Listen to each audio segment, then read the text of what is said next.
Quais são esses sintomas do grupo 1? Labilidade afetiva, irritabilidade ou raiva, humor deprimido, ansiedade ou tensão. E aí vão ter sintomas adicionais, como fadiga, letargia, alterações do apetite, insônia, hipersonia, sensação de sobrecarga, interesse diminuído, dificuldade de concentração, sintomas físicos, inchaço, dor articular, ou seja, é uma síndrome bastante heterogênea. Com base nisso, a gente consegue fazer o diagnóstico segundo o DSM, mas existem outras classificações, né? A classificação da CID é muito semelhante, né, do DSM-5, mas existem também outros critérios aí de associações de ginecologia e obstetrícia, né, internacionais, que vão trazer um foco mais para síndrome pré-menstrual, né, que não é a abordagem principal. Então, como que a gente vai fazer esse diagnóstico? Como que a gente vai perguntar isso para a nossa paciente? Como que a gente vai solicitar essa ajuda dela, né? Então, a ideia é que a gente possa fazer uma avaliação retrospectiva, ou melhor, uma avaliação prospectiva. O ideal é que ela seja acompanhada por 2 ciclos menstruais e que ela possa anotar de que maneira que os sintomas vão surgindo conforme ela está nesse momento do ciclo. Se ela realiza isso por monitorar por pelo menos 2 ciclos, a gente faz um diagnóstico. Esse seria o padrão ouro. Se a gente for olhar de forma retrospectiva, fica como uma hipótese, então fica como diagnóstico provisório, que vai de fato fazer a confirmação diagnóstica é esse monitoramento prospectivo. Ou seja, no prospectivo você acaba tendo informações mais acuradas, né? Porque na retrospectiva vai ficar baseado no relato do paciente na consulta. E quando a gente for fazer o diagnóstico, a gente vai se apoiar em ferramentas que a gente possa perguntar, quantificar e aferir de que maneira que esses sintomas são importantes para o paciente, né? Leve, moderado, grave. Com isso a gente vai realizar o tratamento baseado na especificidade de cada caso. Então, tem uma ferramenta que já está validada no Brasil, que chama PSST, está traduzida para o português, e a gente vai questionar, né, a paciente a respeito de sintomas, né, principalmente com relação ao humor, energia, sono, apetite, sintomas físicos, que vão ocorrer ali na fase pré-menstrual, e ela vai classificar entre ausente, leve, moderado ou grave, né, ou melhor, a gente vai colocá-la dentro dessa escala baseado na pontuação. E também, muito importante isso aqui, né? Além dos sintomas, de que forma que isso vai ter um impacto na vida dessa paciente, né?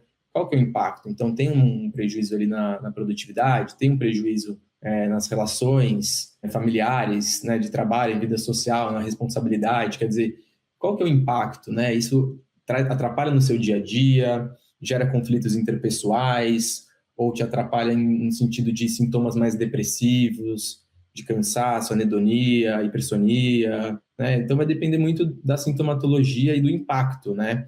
Então, usando uma ferramenta de triagem como essa, a gente consegue fazer essa classificação e, com base nisso, posteriormente, o tratamento. Então, como eu disse, esse é o padrão ouro, né? A gente falou também do DSM e da CID, e agora a gente vai falar um pouco sobre o tratamento, né?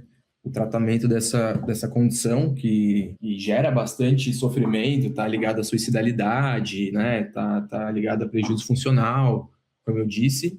Então vai depender muito acho que da visão, né? Mas muitas vezes a gente, ao determinar se o paciente tem um caso leve, moderado ou grave, a gente pode pensar inicialmente em todos, independente da classificação, em medidas do estilo de vida, né?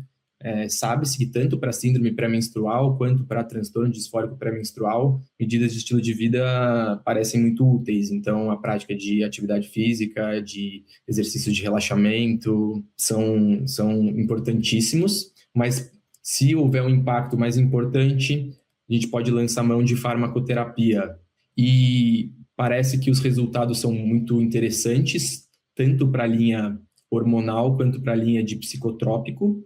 Então, acho que é isso que vai determinar um pouco como que a gente deve fazer esse segmento, né? Talvez nós da psiquiatria ali atendendo na UBS, no CAPS, a gente veja essas pacientes mais sobre o nosso prisma. E por mais que a gente saiba que contracepção oral seja uma opção, muitas vezes o psiquiatra pode não estar disposto a prescrever um anticoncepcional. Então, tem essa questão. Eu acho que a gente tinha que, inclusive, começar a prescrever se houver indicação, mas a nossa tendência é começar com os psicotrópicos. Então, uma pergunta importante a fazer para essa paciente é: que momento da vida que ela tá, né? Ela é jovem, qual que é a idade? Ela quer contracepção? Ela tem comorbidades clínicas? Ela tem comorbidades psiquiátricas? Porque, de fato, a contracepção oral parece um tratamento bastante eficaz, e assim como os antidepressivos. Então, de forma geral, o UpToDate recomenda que, se a mulher deseja a contracepção oral, que esse seja o primeiro passo para o tratamento. Então, seria interessante que a gente já pudesse prescrever o anticoncepcional oral, né?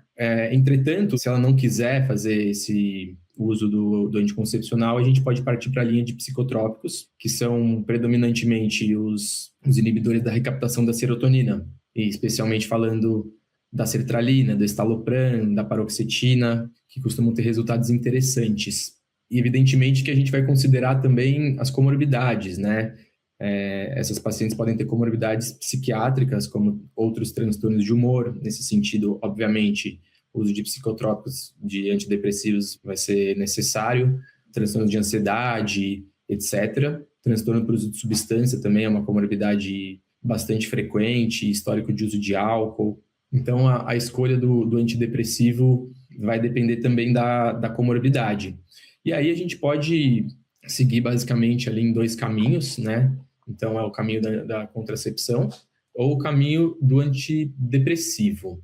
E aí é isso, a escolha do antidepressivo vai ser baseada ali no perfil de efeitos colaterais, histórico prévio de benefício do paciente, histórico familiar, acesso, custo. Alguns estudos mostram a superioridade com relação aos antidepressivos à sertralina, estalopram, paroxetina, são os mais utilizados, mas também pode ser usado ali como uma segunda linha antidepressivo dual, como venlafaxina.